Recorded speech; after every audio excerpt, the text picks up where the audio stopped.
Υποδεχόμαστε λοιπόν με πολύ μεγάλη χαρά και με πολύ μεγάλη τιμή τον κύριο Νταν Πίτερσον. Coach, good morning. Good morning. How are you doing? I'm doing fine. Λοιπόν, ο λόγος που καλούμε τον coach Πίτερσον είναι γιατί σήμερα στις Ηνωμένες Πολιτείες γίνεται η τελετή ένταξη στο Hall of Fame της κλάσης, της τάξης του 2014, αλλά είναι ένας από τους ανθρώπους που έχουν δώσει τον δικό τους αγώνα έτσι ώστε στο Hall of Fame του NBA, στο Naismith Hall of Fame, να μπει κάποια στιγμή και ο Νίκος Γκάλης. Και αυτός είναι ο λόγος που τον καλέσαμε για να είναι μαζί μας.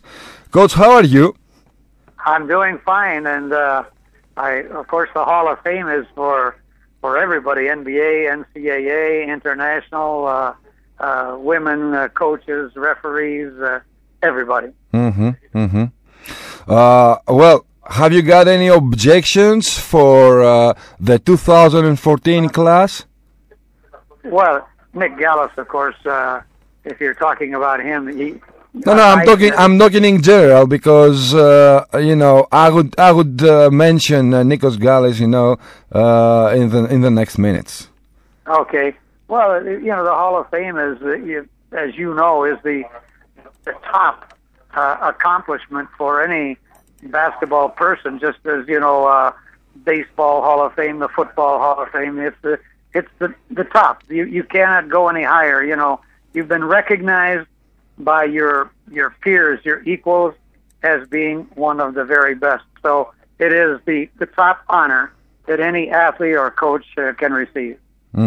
Ο Νταν Πίτερσον μας λέει ότι η είσοδος στο Hall of Fame του μπασκετικού Hall of Fame είναι η μεγαλύτερη τιμή, η ύψιστη τιμή για τον οποιονδήποτε, είτε είναι άντρας, είτε είναι γυναίκα, είτε είναι ομάδα, είτε είναι προπονητής, είτε είναι οτιδήποτε, και είναι η μεγαλύτερη στιγμή που μπορεί να ζήσει κάποιος αθλητής με αυτή την ένταξή του. Well, I know, and probably every basketball fan in Greece knows that you personally make a lot of effort in order to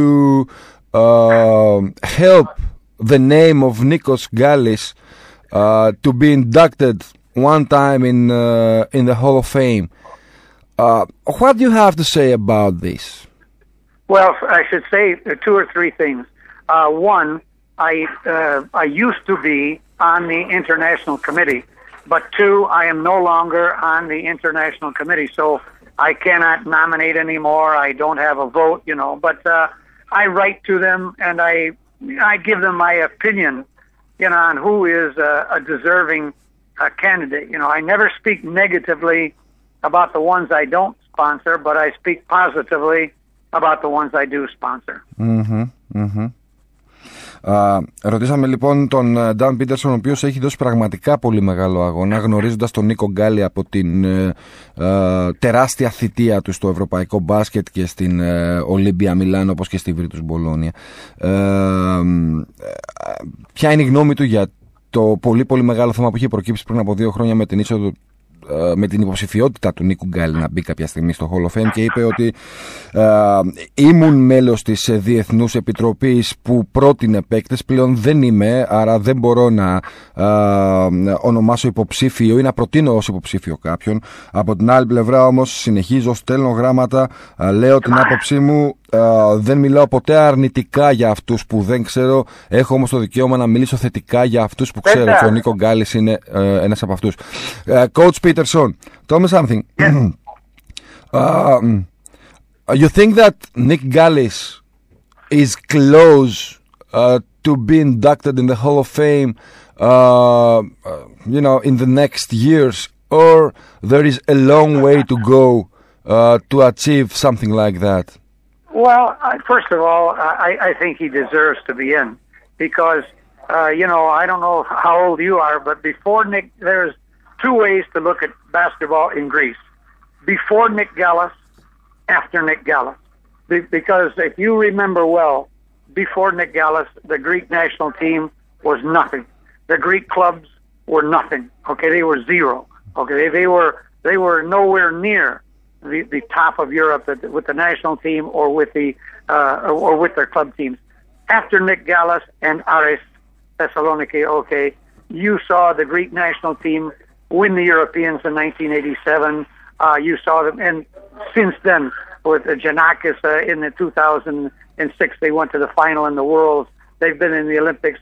But before Nick Gallas, there was nothing like this. And then the club team, Aris went to 3 straight Final Fours, and then you had Olympiacos, you have Panathinaikos. So, he was, as far as I am concerned, the dividing line. Before Nick Gallas and after Nick. Before Nick Gallas, 0.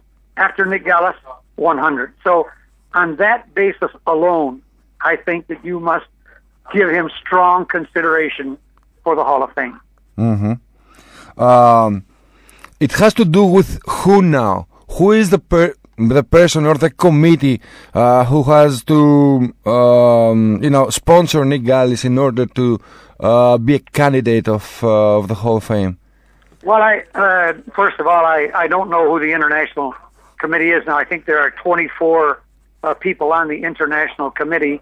I don't even know who the chairman is now. But I think that what you need is to do the things normally, the films of Nick Gallas playing. And I think that they need to understand how important he was in the history of Greek basketball.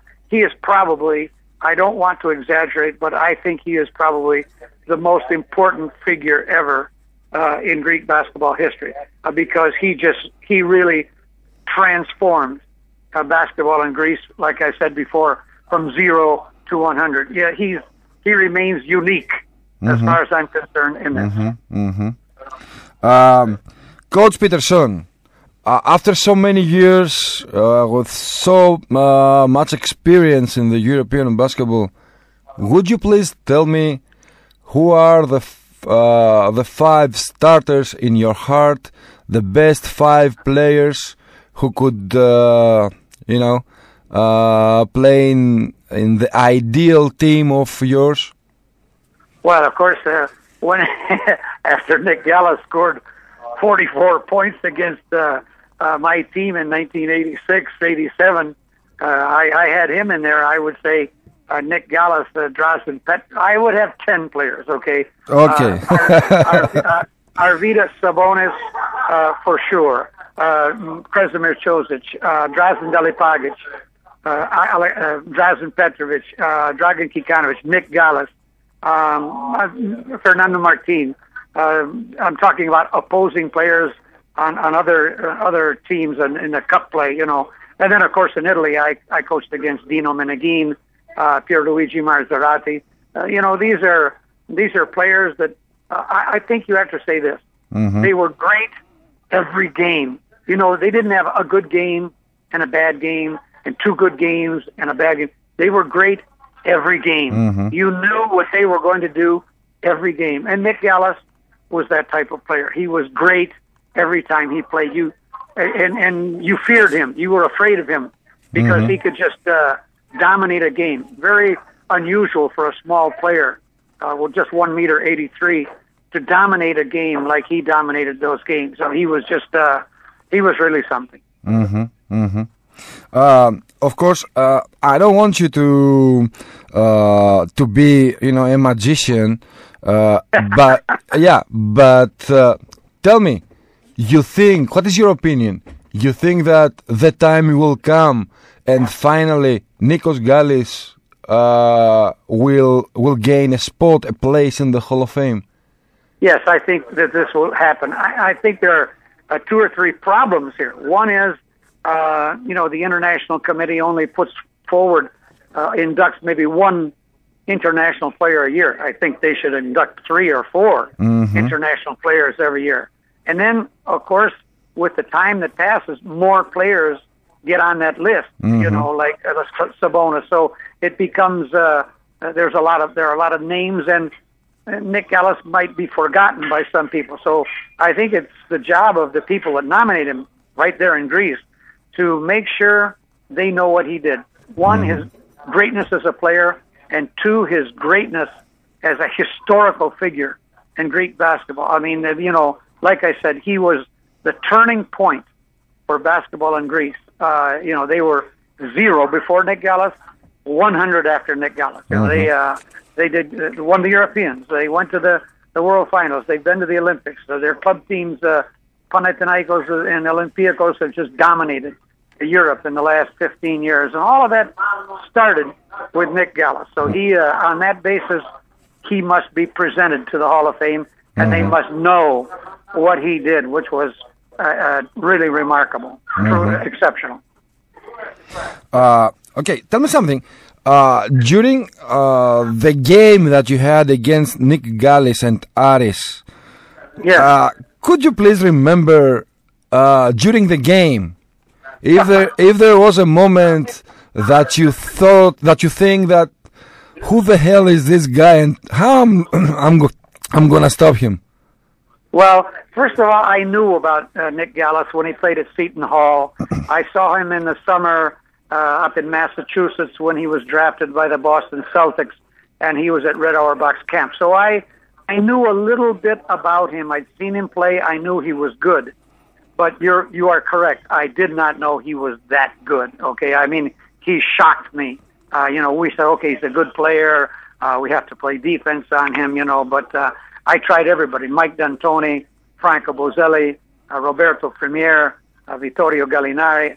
I tried everybody I could to guard him, and of course, nobody could stop him. He was just in a mental zone there. Nobody could stop him. He was like on another planet. He just went into our defense, stopped at the dotted line, short jump shot or medium range jump shot or drive in, free throws. It was terrible. He tore our defense apart. We could not stop him. No, I tried everybody. And nobody could stop him. The only guy that did not guard him was Meneghine. So I mean, and he tried to help, and there was no way you could help on him because he was also a very good passer. You would go off to help him, and he would pass to the open. And so he was like Petrovic. He was a smaller version of Petrovic. There was nothing. If you guarded him one-on-one, he killed you.